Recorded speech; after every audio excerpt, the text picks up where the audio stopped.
un hommage qui est d'ordinaire confidentiel et qui a pris cette année une dimension particulière. Sur la commune de Chasselet, dans le Rhône, le petit cimetière militaire a commémoré, vous le voyez, le 80e anniversaire d'un massacre presque oublié, celui de tirailleurs africains exécutés par les Allemands en 1940.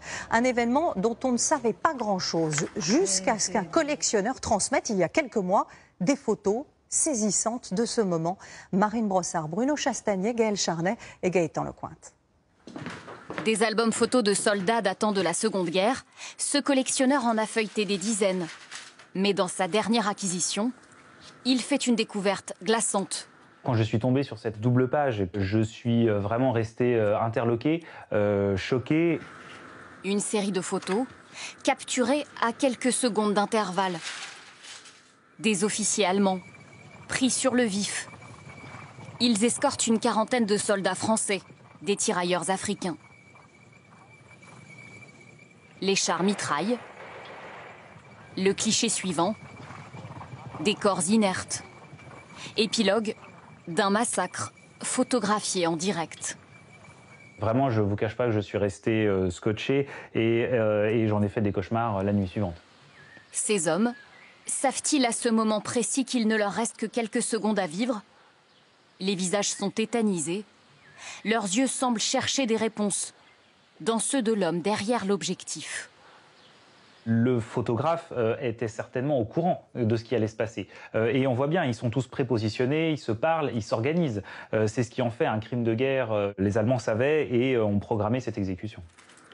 Ces scènes, un homme les localise immédiatement. En fond, le mont Verdun qui permet clairement d'identifier le lieu comme étant le lieu du massacre. Cet historien travaille depuis 20 ans sur le parcours de ces tirailleurs africains. Leurs corps reposent ici. 188 tombes, l'un des plus importants massacres de soldats noirs commis pendant la guerre. Les exécutions étaient alors quasi systématiques. Pour beaucoup de militaires allemands, ils n'étaient pas des soldats, pas même des hommes. Ils représentaient beaucoup de choses pour eux en termes de guerriers, de sauvages. C'était l'autre finalement, c'était celui qu'on ne connaissait pas et donc on le photographiait pour satisfaire sa curiosité, mais aussi pour marquer sa fierté de l'avoir vaincu. Après la capitulation, ces crimes sont réduits à des péripéties de guerre et ne seront jamais jugés. Ce spécialiste a longtemps cru à la responsabilité des SS.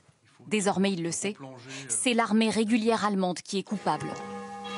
On a une preuve qui est indiscutable, qui va nous permettre d'aller chercher très précisément qui étaient ces hommes, puisqu'on a les marquages des unités, on a les numéros des chars, et l'étape prochaine sera de se rendre dans les archives allemandes pour tenter d'identifier les assassins.